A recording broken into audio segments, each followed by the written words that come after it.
आज हम शुरू करेंगे chapter human health and disease के बारे में। ठीक है। Health for a longer time considered as a state of body and mind where there is a balance of certain humours. ठीक है। हेल्थ काफ़ी समय तक ये माना गया, ये क्या कंसिडर करा गया कि एक स्टेट ऑफ माइंड और बॉडी है जहाँ पे एक बैलेंस बना हुआ है। अर्ली ग्रीक जैसे कि Hippocrates as well as Indian Ayurveda system of medicine, उन्होंने ये डिक्लेयर करा था कि person with black bile belongs to hot personality and would have fevers. जो लोग काले होते हैं वो बिलोंग करते हैं हॉट पर्सनालिटी से और उनको उनको फीवर्स भी आता है ज़्यादा। Discovery of blood circulation by William Harvey, उन्होंने कुछ एक्सपेरिमेंटल मेथड्स करे थे और डिमॉन्स्ट्रेट करा था कि जो नॉर्मल बॉडी टेम्परेचर है एक पर्सन में with black bile using thermometer. ठीक है। उन्होंने क्या करा था, डिमॉन्स्ट्रेट करा था नॉर्मल बॉडी टेम्परेचर को एक पर्सन में जो काला है विद ब्लैक बाइल किसको यूज़ करके, एक थर्मामीटर को यूज़ करके। और उन्होंने उस good humour hypothesis of health को डिसअप्रूव कर दिया था कि ऐसा कुछ नहीं होता है। हमारा इम्यून सिस्टम जो हमारी हेल्थ को मेंटेन करता है, हमारी हेल्थ कई चीज़ों से अफेक्ट होती है जैसे कि जेनेटिक डिसऑर्डर्स, इन्फेक्शंस, या फिर हमारी लाइफ स्टाइल, जो भी हम खाना खाते हैं, पानी पीते हैं, या एक्सरसाइज, रेस्ट करना, इन सब चीज़ों से हमारी हेल्थ अफेक्ट होती है। एक्सरसाइज ना करना, रेस्ट करना हमेशा। हेल्थ क्या है?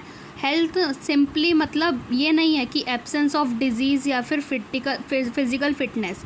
एक फिज़िकली फ़िट होना या फिर डिज़ीज़ ना होना ही सिर्फ हेल्थ नहीं होता, लेकिन हम इसको कैसे डिफ़ाइन करते हैं? ये एक स्टेट है ऑफ कंप्लीट, एक इंसान को फिज़िकली फ़िट होना, मेंटली फ़िट होना और सोशली वेलबींग होना, वो एक रिप्रोडक्टिव हेल्थी इंसान कहलाता है।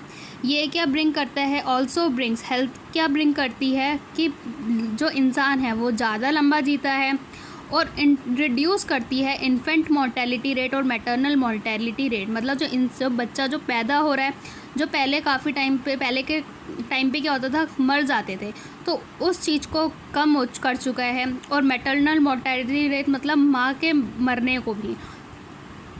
डिज़ीज़, एक या एक से ज़्यादा ऑर्गन्स या सिस्टम अफेक्टेड होना डिज़ीज़ कहलाता है। डिज़ीज़ हमारे पास इन्फेक्शियस भी हो सकती है और नॉन इन्फेक्शियस भी हो सकती है। इन्फेक्शियस मतलब जो आसानी से ट्रांसमिट कर जाती हैं एक से दूसरे में, जैसे कि एड्स। नॉन इन्फेक्शियस क्या होती है? हमारी नॉन कम्युनिकेबल, मतलब ईजिली ट्रांसमिटेड नहीं होती हैं, जैसे कि कैंसर, जो कि एक one of the most degraded cause है आज के टाइम पे डेथ का। कॉमन डिजीज़ ह्यूमंस में क्या क्या होती हैं? पैथोजेंस क्या होते हैं? हमारे डिजीज़ कॉजिंग ऑर्गेनिजम्स होते हैं। कई सारे पैरासाइट्स जैसे कि पैथोजन, जो कि अंदर या बाहर दोनों जगह रहते हैं। तो हमारी कुछ डिज़ीज़ हैं जो कि ये बैक्टीरियल डिज़ीज़ में हमारी आती है पहली टाइफाइड, जो कि होती है एक साल्मोनेला टाइफी नाम के बैक्टीरिया से, जो कि पैथोजेनिक बैक्टीरियम होता है। ये क्या होता है? इसमें हमारा फीवर आता है। ये इसमें हमारा जो बैक्टीरिया होता है वो हमारी स्मॉल इंटेस्टाइन में एंटर करता है थ्रू फूड एंड वाटर और माइग्रेट कर जाता है दूसरे ऑर्गन्स की तरफ, किसके ज़रिए? ब्लड के ज़रिए। इसमें क्या होता है? सस्टेंड हाई फीवर रहता है 39 to 40 डिग्री सेल्सियस।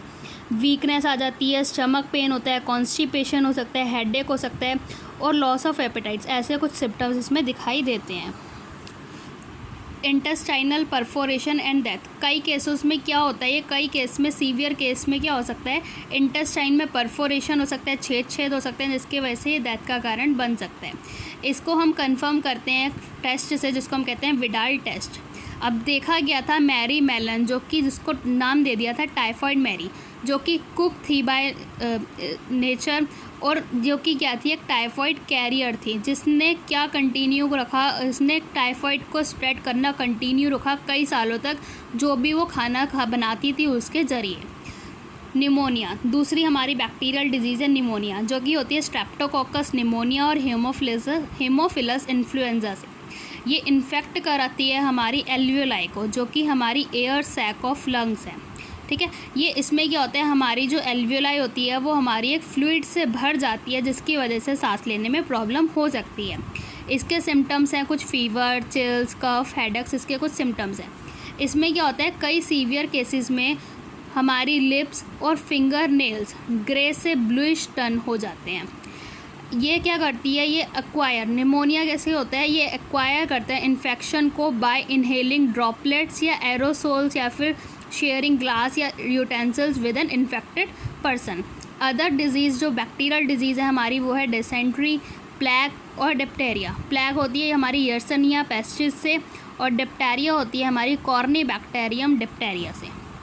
अब ऐसे ही हमारी कुछ वायरल डिजीज़ आती हैं। डिजीज़ क्या होती हैं, जैसे कि हमारी कॉमन कोल्ड जो कि हमारी राइनो वायरस से होती है। ये इन्फेक्ट करती है नोज़ को, रेस्पिरेटरी पैसेज को, लेकिन लंग्स को इन्फेक्ट नहीं करती है।